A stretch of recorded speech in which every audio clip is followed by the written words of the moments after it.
부부라면 여러분들이 한 번쯤은 이런 생각을 해보셨을 거예요. 만약에 내 배우자가 갑자기 쓰러지거나 아파서 누우면 나는 어떻게 할 것인가? 내가 잘 감당할 수 있을까? 잘 간병할 수 있을까? 잘 견뎌낼 수 있을까?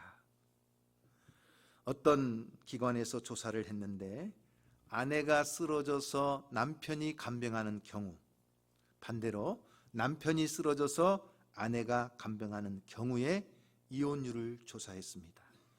누가 더 잘 참고 누가 더 옆에서 잘 간병할 수 있을 것 같아요?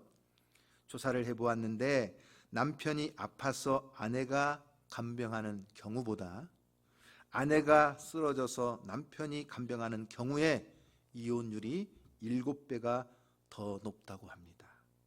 아내들은 남편이 병으로 쓰러지든 사고로 쓰러지든 옆에서 잘 견디면서 간병하지만 남편들은 잘 그러지를 못하는 것 같아요. 그러니 옆에 있는 아내들을 소중히 여기고 늘 감사하는 마음을 가져야겠어요.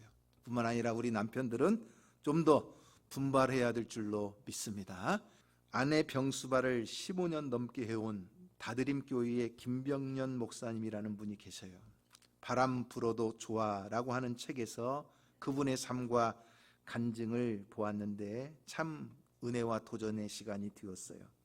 2005년도에 김병년 목사님께서 교회를 개척한 지 넉 달밖에 되지 않았는데 사모님이 셋째 막내를 낳고 갑자기 뇌출혈로 쓰러졌어요. 전신마비가 돼서 꼼짝없이 침대 생활을 하게 되었는데 목사님이 이제 직접 병수발을 해야 되잖아요. 대수변을 받아내고 욕창이 생기지 않도록 몸을 2시간에 한 번씩 뒤집어줘야 되고 목욕도 시켜야 되고, 그런데 설상가상으로 사모님이 발에 올려둔 찜질기에 불이 나가지고 발에 3도 화상을 입었어요. 그래서 결국 한쪽 다리까지 절단해버렸어요. 이런 상황 속에서도 새 아이들을 돌봐야 되죠. 또 목회를 해야 되죠. 아내 간병해야 되죠. 얼마나 힘들고 버거웠겠어요. 그런데 이분이 진솔한 간증을 남겼는데, 자, 어떤 간증을 남겼느냐?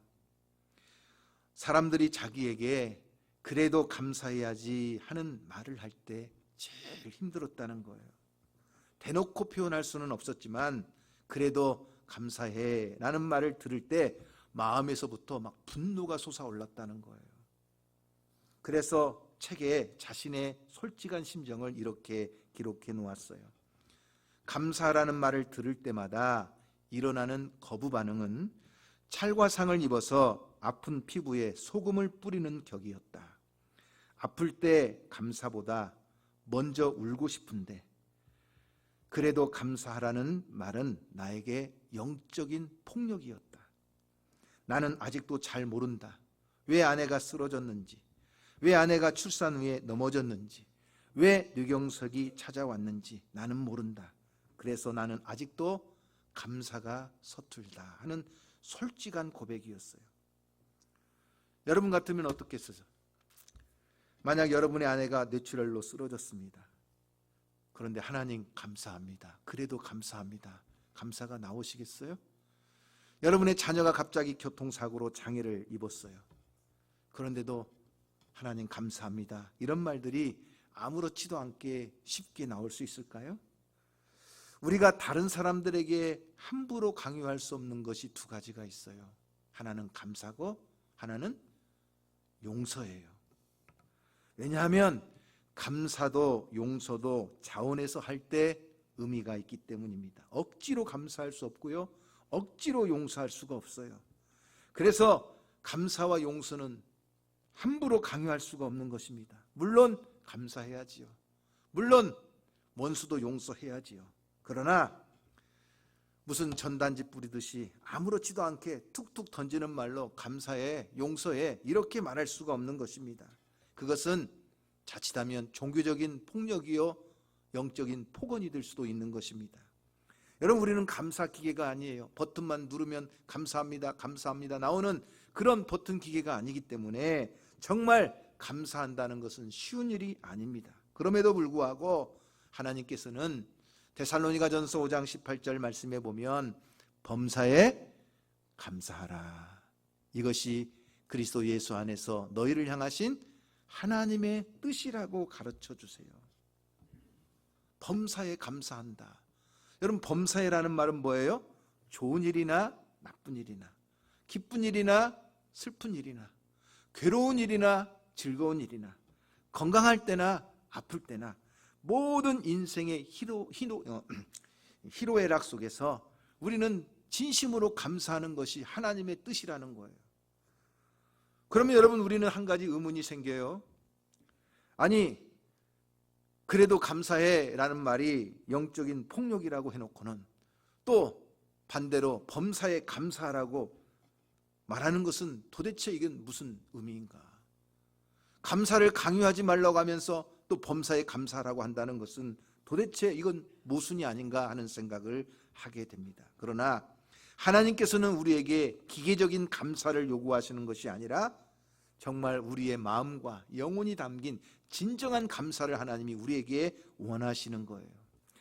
알바 취업 포털인 알바몬이 최근에 알바생들 1161명을 대상으로 설문조사를 했어요. 결과를 보면 우리가 주목할 만한 것이 있는데, 알바생들의 89.9%, 그러니까 거의 90%죠. 그 알바생들의 마음에는 마음에도 없이 그냥 습관적으로 영혼 없는 말을 많이 하는데, 그 대표적인 말들이 뭐냐? 1위가 43.8%로 감사합니다. 2위가 39.1%로 어서 오세요. 3위가 26%로 죄송합니다. 전혀 마음이 없는, 영혼이 담겨 있지 않은 습관적인 대답이 세 가지예요. 감사합니다, 어서 오세요, 죄송합니다. 여러분들이 가끔 전화로 고객센터에 전화하면 상담원들이 전화 받으면서 뭐라고 하죠? 사랑합니다, 고객님. 그럴 때 여러분들이 어떤 마음이 느껴져요? 사랑이 느껴져요, 안 느껴져요? 하나도 안 느껴지잖아요. 그냥 하는 말이라는 거 우리가 다 알잖아요. 그런 것처럼 우리가 주님 사랑합니다, 하나님 감사합니다, 그래도 전혀 그 마음이 없는, 영혼이 담겨 있지 않는 감사는 하나님이 요구하시는 감사가 아니에요. 정말 하나님께서 원하시는 것은 자원하는 감사입니다. 내가 무슨 일을 만날지라도, 어떤 상황 속에 놓일지라도 하나님 앞에 감사할 수 있을 때 그 사람의 믿음은 진짜 믿음이 되는 거예요. 여러분들이 아무리 교회에 오래 다녀도 감사가 없는 삶은 초신자와 같아요. 10년, 20년 교회를 다녀도 감사가 없으면 그것은 초보적인 신앙이에요. 교회에 다닌 지 얼마 되지 않아도 감사가 넘치는 사람은 성숙한 믿음을 가졌다고 말할 수가 있습니다. 원망하고 불평하는 자리에는 하나님의 은혜가 임하지 않습니다. 그래서 에베소서 5장 20절 말씀에서 우리에게 이렇게 가르쳐 줍니다. 자, 말씀을 볼까요? 에베소서 5장 20절 말씀.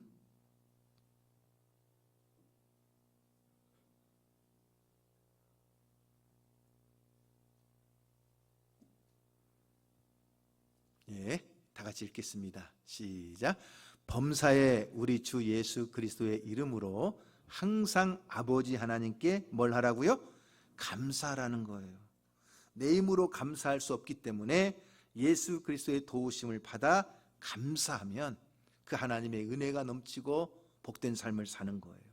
골로새서 2장 6절 7절에서도 이렇게 말씀합니다. 그 다음에 또 보여주세요.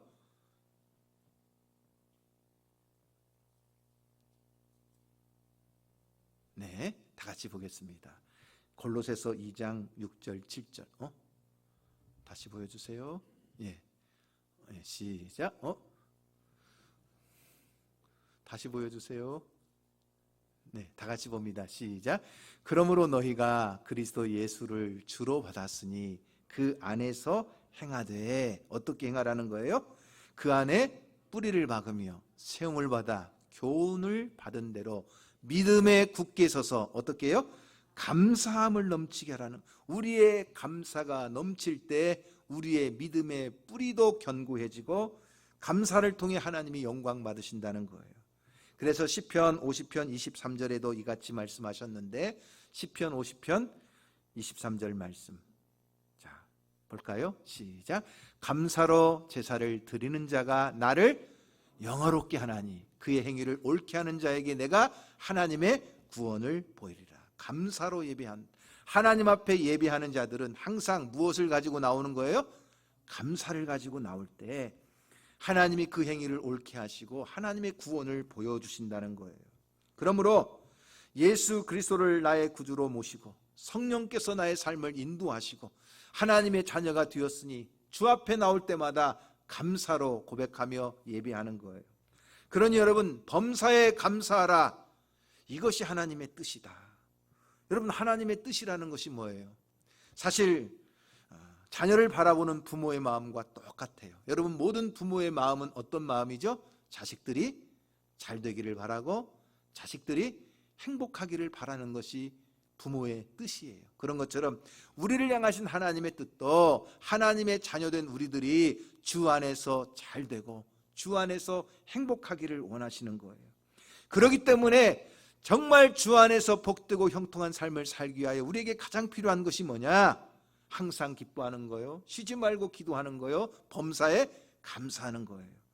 그래서 감사가 주는 유익이 있어요. 세 가지로 제가 정리해서 말씀을 드리려고 하는데, 첫째로 감사 생활은 건강한 삶을 우리에게 제공해 줍니다. 자, 질병을 연구하는 학자들이 감사 생활이 우리 신체에 미치는 영향에 대해서 연구를 했는데, 감사는요 진통 효과가 있다는 거예요. 감사하면 우리 몸 안에 도파민을 만들어낸대요. 그래서 이 도파민이라는 것이 통증을 치료하는 데 중요한 역할을 하는 신경 전달 물질인데, 감사 생활은 우리 몸 안에 이 도파민을 만들어내서 혈압을 낮추고 면역 체계를 향상시켜 준다는 거예요. 또한 감사는 좋은 콜레스테롤인 HDL과 나쁜 콜레스테롤인 LDL의 수치와도 관련이 있어서 감사를 많이 하게 되면 몸 안에 좋은 콜레스테롤이 높아지고 나쁜 콜레스테롤은 낮아진다는 거예요. 제가 지금 커피를 마셨더니 자꾸 오늘 이렇게 혀가 꼬여요. 지금 죄송합니다. 심리학자들에 의하면 감사 일지를 쓰거나 감사 편지를 주고받는 것도 우리의 행복감을 10% 이상 높여줄 수 있다고 합니다. 그래서 이 우울증이나 어떤 스트레스에 가지고 있는 사람들에게 늘 많이 강조하는 게 뭐냐면 매일매일 감사 일기를 쓰게 하는 거예요. 감사 제목을 하루에 5가지 이상, 10가지 계속 쓰고 입으로 고백하게 하는 거예요.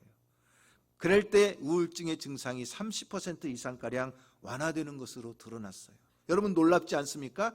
하나님께서 창조 세계 안에 심어놓은 놀라운 신비가 있는데 그게 뭐냐? 감사예요. 감사할 때 우리의 몸도 건강한 삶을 살아간다는 거예요. 그러니까 여러분, 비타민, 홍삼, 오메가3 이런 건강 보조식품을 많이 챙겨 드시는 것도 중요하지만 더 중요한 건 뭐예요? 항상 감사하는 마음을 가지고 살아갈 때 우리가 건강한 삶을 살아갈 수 있는 거예요. 미국의 유명한 오프라 윈프리는 자신의 성공 비결로 바로 이 감사 일기를 첫 번째로 꼽았어요. 가난한 미혼모의 사생아로 태어났어요. 어렸을 때 매일매일 매를 맞으면서 폭행에 시달렸어요. 9살 때에는 성폭행을 당했고 그 이후로 남자친구나 주변 사람들에게 성적 학대를 당하면서 살았어요. 20대 초반에는 마약 중독에 빠졌어요. 우울증에 빠졌어요. 몸무게가 107kg까지 나갔어요. 이랬던 그녀가 지금은 세상에서 세계적으로 가장 영향력 있는 여성이 되었는데, 그런 엄청난 변화의 가장 큰 동기가 뭐냐? 바로 감사일기였어요. 매일매일 5가지씩 감사의 제목을 적고 계속 고백했어요. 거창한 것이 아니어도 사소한 것에 감사하는 내용을 적을 때 맛있는 커피 한 잔에도 감사하고, 청명한 가을 날씨에도 감사하고, 아름답게 물들어가는 단풍을 보면서도 감사하고, 매일매일 호흡하며 숨을 쉴 수 있다는 것도 감사하고, 그렇게 감사가 습관화되기 시작할 때 그의 삶이 변화가 되었어요. 저도 설교를 준비하면서 꼭 나 자신에게도 우리 성도들에게도 이 감사가 고백되는 그러한 삶이 실천되기를 주님의 이름으로 간절히 부탁을 드립니다. 두 번째, 감사 생활은 우리의 인생관을 변화시킵니다. 여러분, 오늘 읽은 디모데전서 4장 말씀에 사도 바울은 우리에게 이렇게 말합니다. 하나님께서 지으신 모든 것이 선함에 감사함으로 받으면 버릴 것이 없나니 하나님의 말씀과 기도로 거룩하여 짐이라. 여러분, 하나님이 지으신 모든 것은 선해요, 악해요? 선하다는 거예요. 그러므로 감사함으로 받으면 버릴 것이 하나도 없다는 거예요. 그러면 하나님이 지으신 모든 것을 선하기 때문에 감사함으로 받으라고 했는데 그 대표적인 것이 뭐냐? 자, 오늘 우리가 읽진 않았지만 3절 말씀에 보면 그 대표적인 문제가 두 가지가 나와요. 하나는 뭐예요? 혼인의 문제고 하나는 음식의 문제예요. 그래서 혼인은 우리 인간관계에서 발생하는 모든 사건을 대표하는 단어예요. 그리고 음식은 하나님이 지으신 모든 피조물 세계 속에서 일어나는 대표적인 단어예요. 하나님이 이 땅에 섭리하시는 모든 일들은 인간관계에서나 모든 상황 속에서 다 선하다는 거예요. 그러므로 진정한 믿음의 사람들이 그 모든 것을 감사함으로 받을 때 그의 삶에 하나님의 놀라운 역사가 나타난다는 거예요. 버릴 것이 하나도 없다는 말이에요. 버릴 것이 하나도 없다. 옛날 저 어렸을 때 저희 집에서 소를 키웠어요. 소를 길들여서 밭도 갈고 나중에는 그 소를 가지고 또 뭐예요? 팔기도 하고 고기도 먹고. 그러니까 부모님들이 하는 얘기가 있었어요. 소는 버릴 것이 하나도 없어. 살았을 때는 농사 짓고 죽어서도 뭐예요? 자, 머리는 소머리 국밥에 먹고 꼬리는 꼬리곰탕에 먹고 뼈는요 사골국 끓여 먹고 또 내장은 내장탕 끓여 먹고 안심이나 등심은 비싸서 못 먹고 막 그러잖아요. 하나도 버릴 게 없다는 거예요. 마찬가지예요.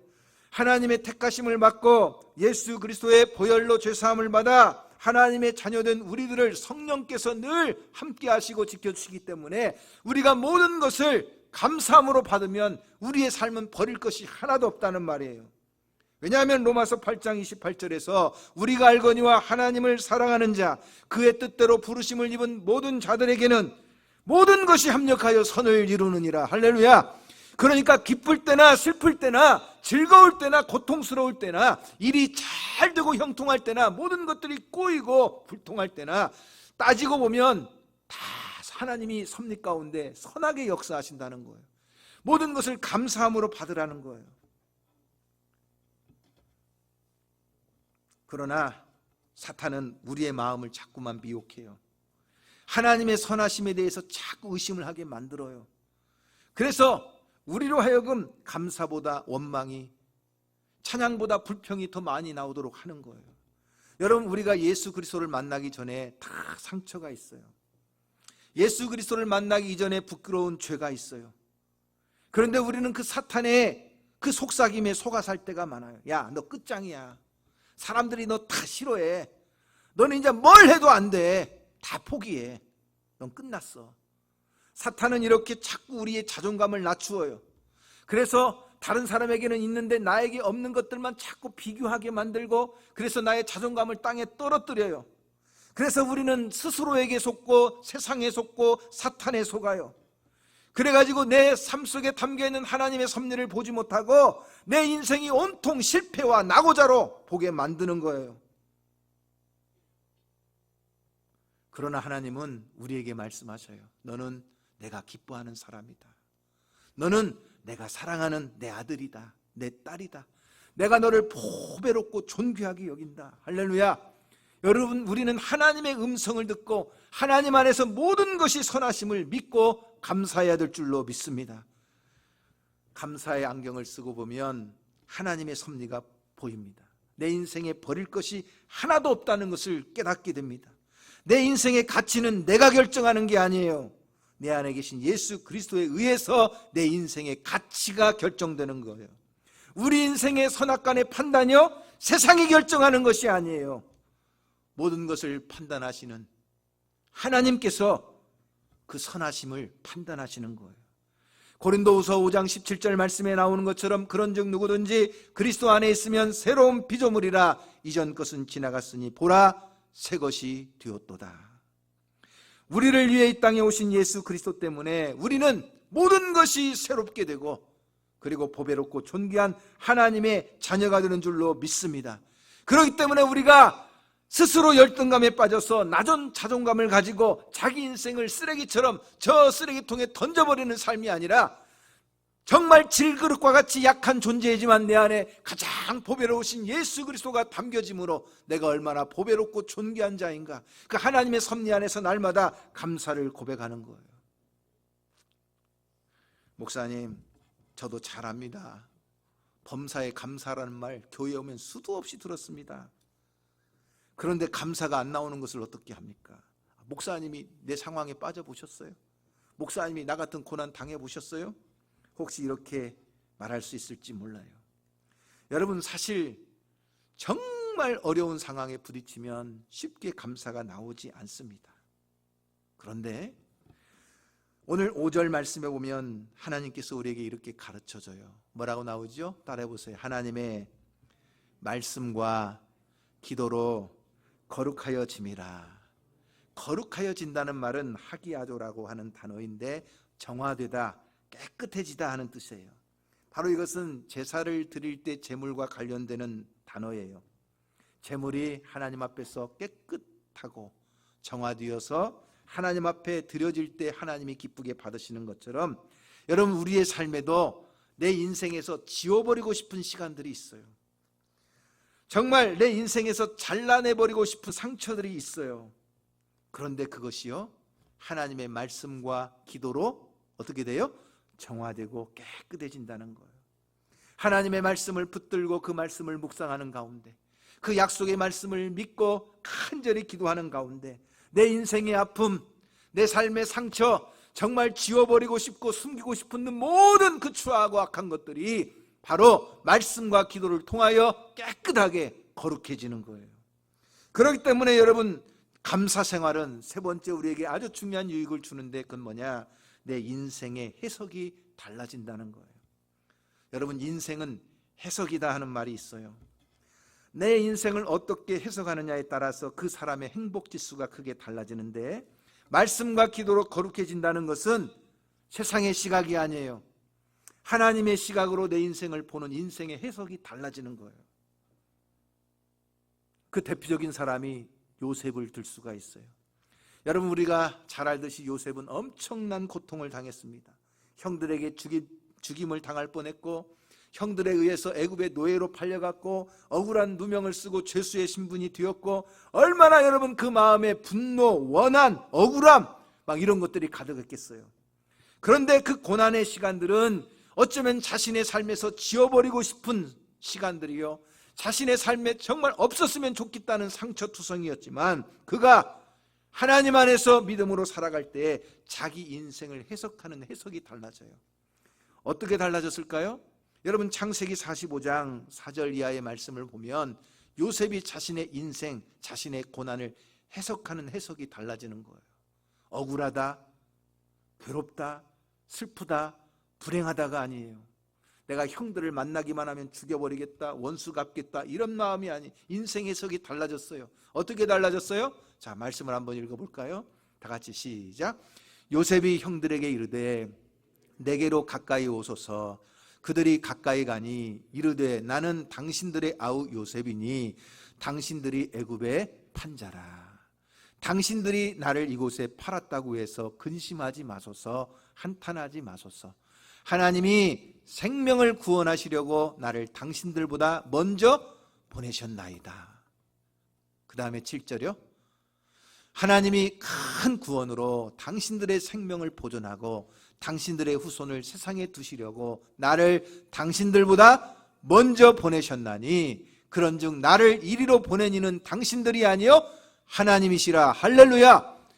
하나님의 생명을 우리에게 보이시고 우리를 번성하게 하시려고 하나님이 나를 이곳에 당신들이 아닙니다. 형님들이 아닙니다. 하나님이 나를 보내셨습니다. 인생의 해석이 완전히 달라지는 거예요. 바로 이것이 감사 생활을 하는 자들에게 주시는 하나님의 은혜입니다. 여러분, 오늘 우리에게 무의미하고 무가치한 시간이라는 것은 존재하지 않습니다.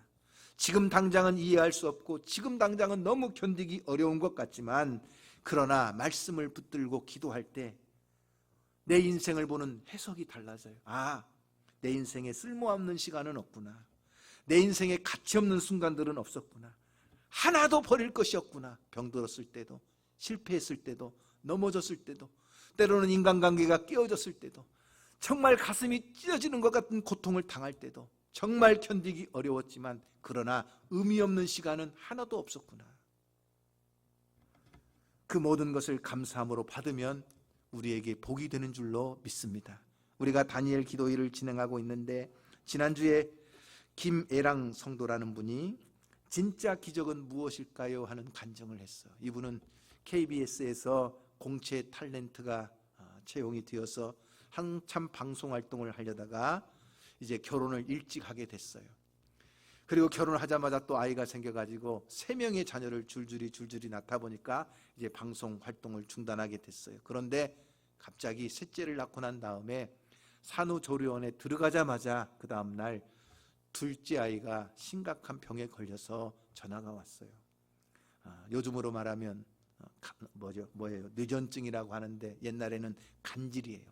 경기를 계속하고 거품을 물고 쓰러지고 막 난리가 나는 거예요. 그래서 그 둘째 아이를 치유하기 위해서 이제 자신의 시간들을 바치고 그 괴로움, 고난의 터널을 지나가는 거예요. 정말 MRI를 찍어도 발견되지 않고 그 수많은 기간 동안 하나님을 향해서 원망도 하고 심지어는 십자가를 보고 욕을 할 정도까지 고난의 시간이 있었지만 지금은 그 둘째 딸아이가 건강을 회복하고 수술을 잘 마쳤어요. 그런데 그분이 마지막에 이렇게 고백하는 거예요. 자, 진짜 기적은 무엇일까요? 수십 번씩 하던 경기가 멈추었을 때 기적이라고 했고, 걸을 수 없을 거라고 했던 예원이가 걸었을 때 사람들은 기적이라고 했고, 뛸 수 없을 거라고 했던 딸이 일주일 만에 뛰었을 때 사람들은 기적이라고 했지만, 그런데 그런 기적은 아무런 힘이 없어요. 시간이 지나면 잊어버리고 또 시간이 지나면 우연이었겠지. 그리고 일상적인 삶으로 돌아가는 거예요. 그런데 진짜 기적은 뭐냐? 자기가 돌이켜보니까 그 고난의 시간 속에서 지지리도 기도하지 않던 자신이 하나님 앞에 엎드려 기도하게 되었고, 같은 병실에 있던 아기 엄마에게 기도하라고 요청하고 함께 기도해주고, 그래서 그 엄마가 하나님을 알게 되고 하나님을 믿게 되는 그 모든 것들이 기적이었다는 거예요.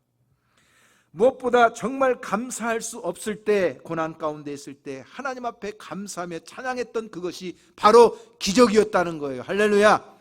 여러분, 우리는 눈앞에 보이는 현상만을 보고 기적이라고 말하지만 진짜 기적은 뭐예요?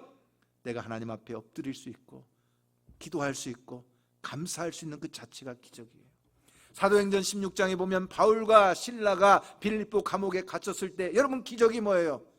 막 지진이 일어나고 옥터가 흔들리고 그래서 옥문이 열리고 메었던 쇠사슬이 풀려나고 기적이다 말하지만 진짜 기적은 뭐냐?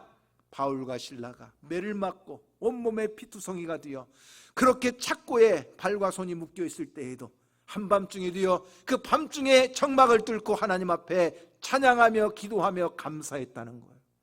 그들의 그 능력 있는 찬양과 감사 찬송이 그 옥문을 열고 쇠사슬을 푸는 기적이 되게 한 줄로 믿으시기를 바랍니다. 여러분, 다니엘의 기적이 뭐예요? 사자굴 속에 들어갔는데 사자가 잡아먹지 않고 사자굴에서 다시 풀려난 것, 물론 기적이에요. 진짜 기적은 뭐예요? 조서의 어인이 찢긴 것을 알고도, 사자굴 속에 들어가 사자밥이 될 줄을 알고도 다니엘은 예루살렘을 향하여 열린 창문에서 하루에 3번씩 무릎을 꿇고 전에 행하던 대로 하나님 앞에 감사하며 기도했다는 것, 이것이 기적이에요. 하나님 앞에 그 순간에도 감사하며 기도할 수 있었던 그 감사의 기도가 사자굴 속에서 다시 나오게 되는 기적의 현장이 된 줄로 믿으시기를 바랍니다. 내일 저녁에는 박위라고 하는 청년이 간증을 하게 될 거예요. 제가 미리 말씀을 드리는데 내일 저녁 간증을 여러분들이 꼭 있는 자리에서 들으시면 좋겠어요. 이 사람은 위라클이라고 하는 유튜버를 운영하는 운영자예요. 위라클이 뭐냐? 박위의 위, 미라클의 미라클 합쳐서 위라클이라고 하는 이러한 유튜버를 운영하고 있어요. 기적을 사는 방법이 무엇인가를 가르쳐줘요. 이 청년이요, 5년 전에 낙상 사고로 인해서 전신마비가 되었어요. 다치기 전에는 세상이 좋았고 쾌락이 좋았어요. 그래서 세상 반절, 교회 반절, 그렇게 회색 크리스찬으로 살았어요. 어렸을 때는 축구 선수가 되는 것이 꿈이었고 실제로 중학교 다닐 때는 축구 선수로도 활동했어요.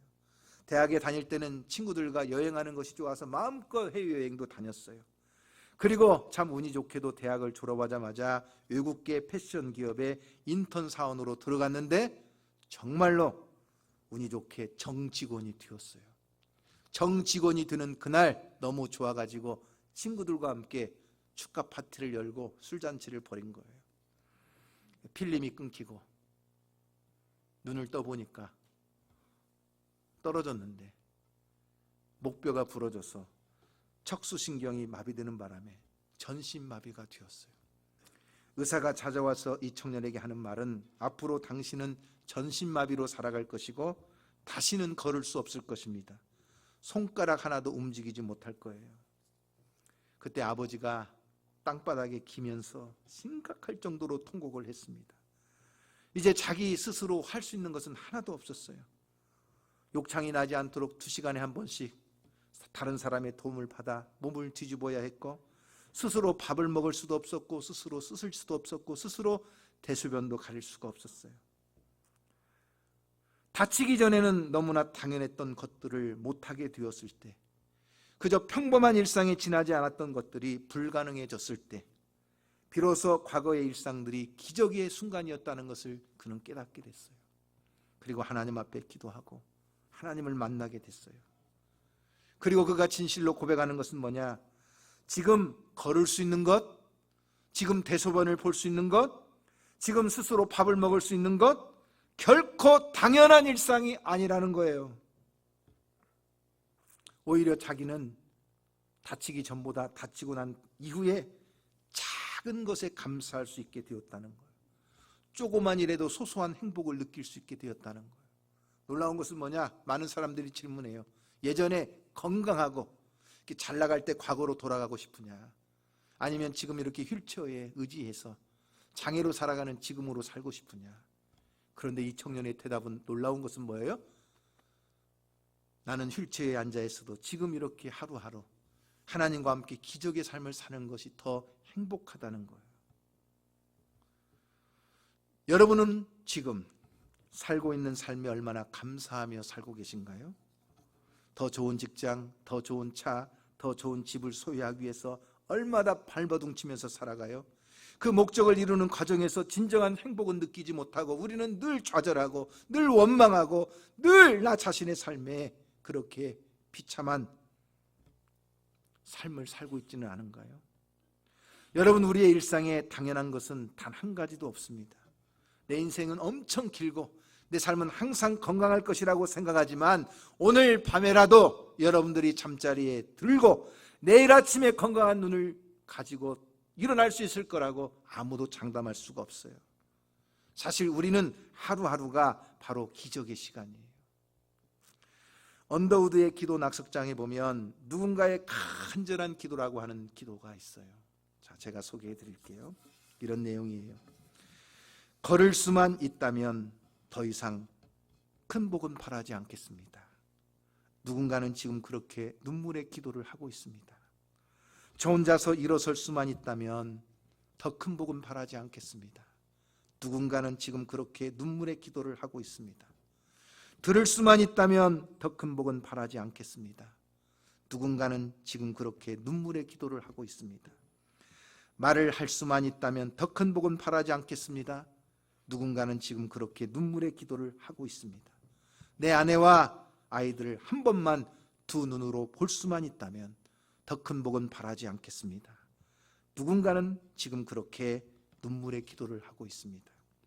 깊은 잠을 잘 수만 있다면, 마음껏 배부를 수만 있다면, 몇 달만 더 살 수 있다면 누군가는 지금 그렇게 눈물의 기도를 하고 있습니다. 놀랍게도 누군가의 간절한 눈물로 드리고 있는 기도를 나는 다 이루고 살아왔습니다. 놀랍게도 누군가 간절히 기다리는 기적이 내게는 날마다 일어나고 있었습니다. 나의 하루는 기적입니다. 나는 행복한 사람입니다. 부자가 되지 못해도 빼앗은 건강은 아니어도, 많이 배우지 못했어도 내 삶에 날마다 감사해야만 하겠습니다. 날마다 누군가의 피 맺힌 기도와 소원이 내게는 당연한 것이었습니다. 날마다 기적이 일어나는 나의 삶을 감사하고 사랑해야겠습니다. 할렐루야. 오늘 여러분들이 그 기적의 삶을 살고 있다는 것을 아세요? 누군가는 단 1분이라도 볼 수만 있다면,